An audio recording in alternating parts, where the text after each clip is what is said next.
Lá na Escola Dulce tem um curso de Libras, para as pessoas ouvintes que têm vontade de aprender essa língua.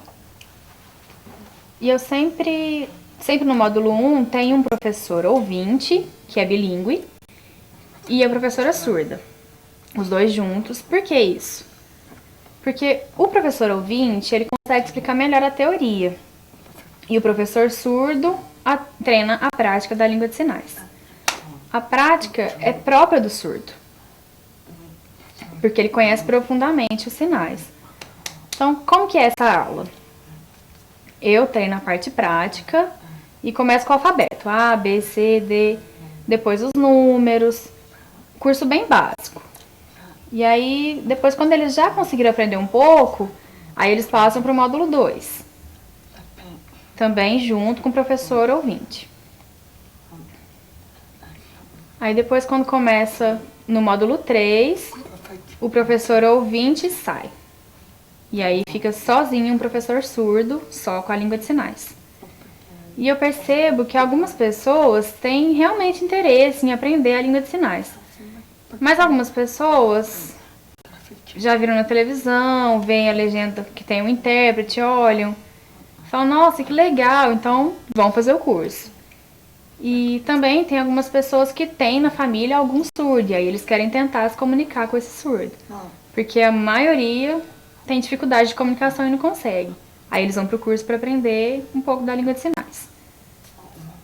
Também tem algumas pessoas que estudam ou são professores e vão fazer o curso para tentar conseguir certificado para apresentar.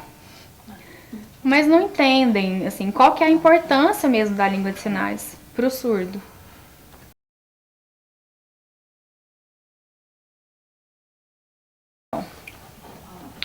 No ano de 2011, teve uma lei que era um pouco fraca.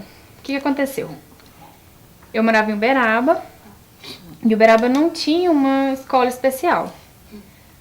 Se eu fizesse aqui em Uberaba, eu precisava de ir para Belo Horizonte, ficar indo e voltando, e era muito ruim. Aí o que aconteceu? Eu descobri que tinha lá em Garapava. Aí eu fui, porque lá era mais fácil para mim, né, mais perto. Lá em Garapava, aí eu fiz o psicotécnico, fiz a prova para passar das leis, se eu passei ou não. Aí passei. Acabei essas 2 etapas lá em Garapava. E lá as pessoas falavam que que eu precisava terminar em Ribeirão Preto. Eu falei, tá, ok. Aí ficava indo para Ribeirão Preto. Lá em Ribeirão Preto, o médico me avaliou para ver qual que era a minha perda, né? Qual era o grau da minha perda de audição. Aí passou tudo ok. Aí eu comecei a treinar essa direção, junto com o professor, né? Aí treinava, voltava para Uberaba, ia para Ribeirão, ficava indo e voltando. Foi muito cansativo, mas foi bom. Aí no dia da minha prova, eu levei um susto, né? Por quê? Tava eu, o fiscal, a polícia, o médico dentro do meu carro. Eu fiquei muito nervosa. Muito. Aí, tomei bomba.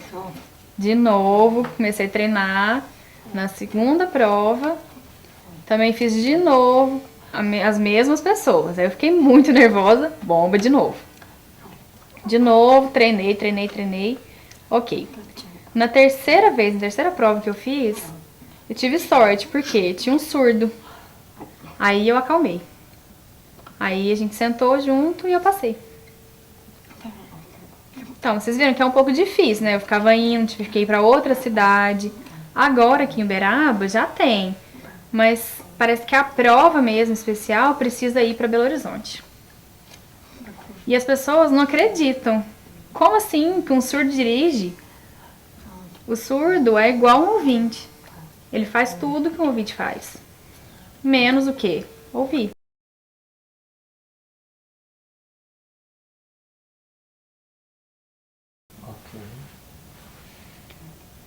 Tem algumas pessoas que pensam que o surdo não é capaz de fazer nada das coisas. Mas é lógico que ele tem capacidade. Por exemplo, eu viajo, eu namoro, eu vou sozinha no banco, faço todas as minhas coisas iguais a um ouvinte. Eu não tenho nenhuma deficiência. O que falta em mim? Eu só não escuto. Por exemplo, quando eu viajo sozinha, ou num grupo de amigas, um grupo de amigas surdas. É normal isso. Tenho algum problema, por exemplo, lá no aeroporto, tenho aquela tela que mostra os horários, né? O horário de embarque, que horário que o avião chegou e tal. Mas a maioria fala e aí? Eu não escuto. Como que eu faço? Às vezes aí eu fico olhando lá naquela tabela pra ver qual que é a certa. Aí eu vi que trocou. Aí eu já saio correndo e olho. Vou e pergunto pra uma moça: o que tá acontecendo? Aí ela me explica, aí eu entendo. Aí eu explico: olha, eu sou surda, por favor, me avisa. Eu vou sentar. Aí eu fico lá esperando, a mulher vem, me chama e fala: olha, chegou. Aí eu agradeço, ok, vou e viajo normal. Também, por exemplo, no banco. Tem um problema muito sério. Por exemplo, eu chego sozinha e as mulheres lá, as pessoas não sabem, elas têm dificuldade de comunicação. Aí eu tenho que chamar minha mãe pra ir junto comigo, pra explicar o que tá acontecendo e resolver esse problema. Também quando eu vou ao médico. Assim, até dá pra comunicar um pouco, né? Às vezes eu escrevo, mas explicar profundamente as dores, o que eu tô sentindo é muito difícil. Às vezes eu preciso chamar uma pessoa pra ir junto comigo, porque aí fica mais fácil de explicar.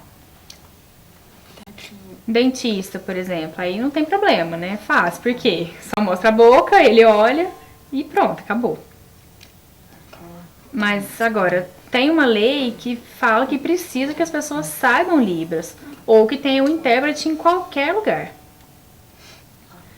Mas na verdade, tem muito pouco.